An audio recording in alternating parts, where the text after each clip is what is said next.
Saudara yang kekasih di dalam nama Tuhan Yesus Kristus, dimanapun saudara berada saat ini, saya dan saudara mengetahui dan menyadari bahwa setiap orang yang dilahirkan, dibesarkan, bahkan mendapatkan pendidikan secara informal dan formal, mengalami pertumbuhan, baik secara fisik, secara mental, maupun spiritual.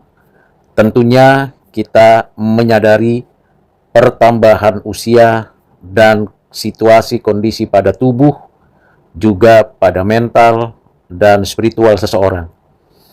Namun kita mengetahui dan mengalami, bahkan menyadari kita pernah sakit.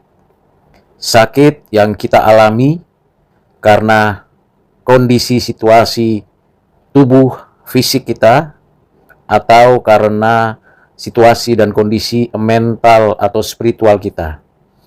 Ada beberapa penyebab seseorang mengalami sakit. Yang pertama, karena perbuatan dosa secara spesifik. Yang kedua, karena hidupnya teledor atau ceroboh.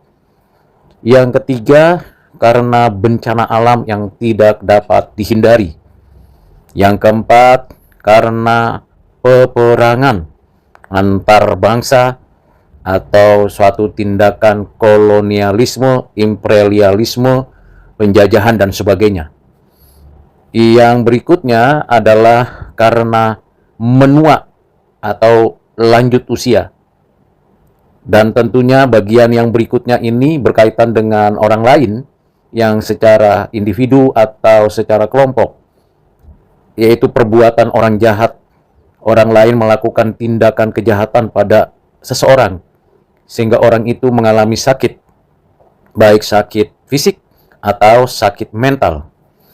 Dan juga ada perbuatan setan atau roh jahat yang menyebabkan seseorang mengalami sakit, kerasukankah, atau mengalami kerusakan pada tubuh, dan hal lainnya. Tetapi juga ada penyakit yang dialami oleh seseorang karena memang Tuhan mau menyatakan kemuliaannya.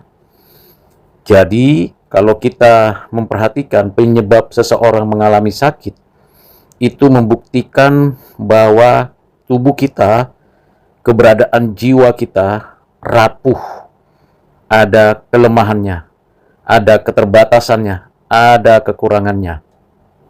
Seseorang yang berbuat dosa secara spesifik, misalnya mencuri, lalu kedapatan dan kemudian dipukuli atau dianiaya atau dipenjara, maka secara fisik dia mengalami sakit, bahkan bisa jadi secara mental dia juga mengalami kerusakan. Termasuk kalau ada seseorang yang teledor atau ceroboh di dalam tugasnya, tanggung jawabnya, bahkan keputusan-keputusannya yang menyebabkan dia harus menanggung risikonya, seperti kecelakaan atau sebuah tindakan yang merusak orang lain. Ada juga karena memang orang melakukan perbuatan jahat, dirampok, dan yang dirampok itu dianiaya, dipukuli, atau berkelahi, tawuran, menimbulkan cacat, luka, dan sakit penyakit lain. Termasuk bencana alam yang umumnya kita tahu karena ada kerusakan di dalam lingkungan. Misalnya illegal logging, pencemaran air, dan penyempitan sungai sehingga terjadi banjir, dan banyak hal yang disebabkan bencana alam menimbulkan penyakit bagi seseorang atau sekelompok orang, sehingga kelaparan terjadi, busung lapar, dan bahkan mentalnya juga mengalami sakit. Bagaimana dengan orang-orang yang makin lama makin tambah usia, makin lanjut usia?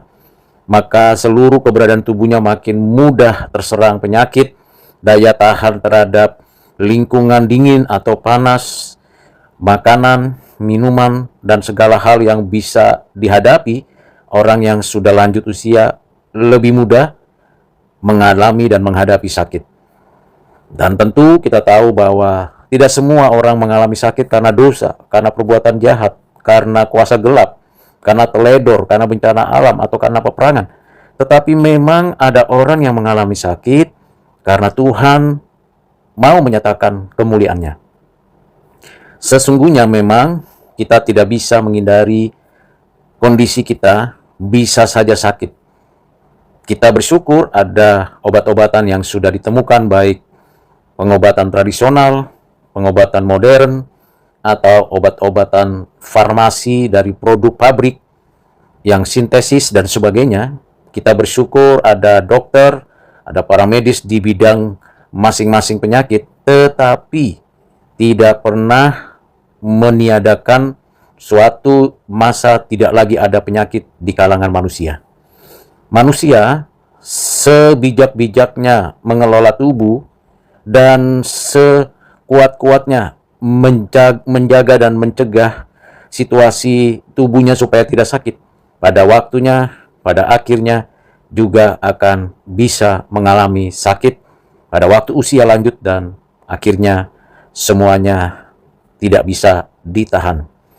Obat, makanan, minuman, olahraga dan sebagainya yang diusahakan manusia sampai usia lanjut, mungkin di atas 100 tahun, mungkin di atas 120 tahun, pada akhirnya sakit-sakitan dan meninggal dunia. Walaupun kita tahu ada orang yang berulang-ulang sakit dari beragam penyebab sakit yang sudah dijelaskan sebelumnya. Tidak ada orang yang sakit sekaligus saat yang sama karena dosa, karena perbuatan jahat, karena menua, karena bencana alam, karena kuasa gelap, karena teledor, karena peperangan, dan sebagainya. Ada saatnya sakit karena ini, dan karena itu, dan seterusnya. Pada akhirnya, ada orang yang sakit lalu meninggal. Ada orang yang sakit dan tetap bertahan bertahun-tahun. Misalnya pikun, misalnya Alzheimer, misalnya stroke, misalnya penyakit jantung, darah tinggi, dan sebagainya. Semua upaya manusia untuk mempertahankan dan menjaga kesehatan adalah hal yang baik, hal yang wajar, dan itu bagus, baik di hadapan Tuhan. Namun, semua upaya manusia harus diingat pada akhirnya kita menerima kenyataan, kita akan meninggal dunia. Pertanyaannya yang perlu direfleksikan, yang perlu diperhatikan oleh kita adalah, sudahkah kita siap menghadapi sakit apapun dan meninggalkan tubuh ini dan pergi menghadap Tuhan? Kiranya pertanyaan ini menjadi pertanyaan refleksi bagi saya dan saudara saat ini. Renungkan, pikirkan, Tuhan Yesus memberkati. Amin.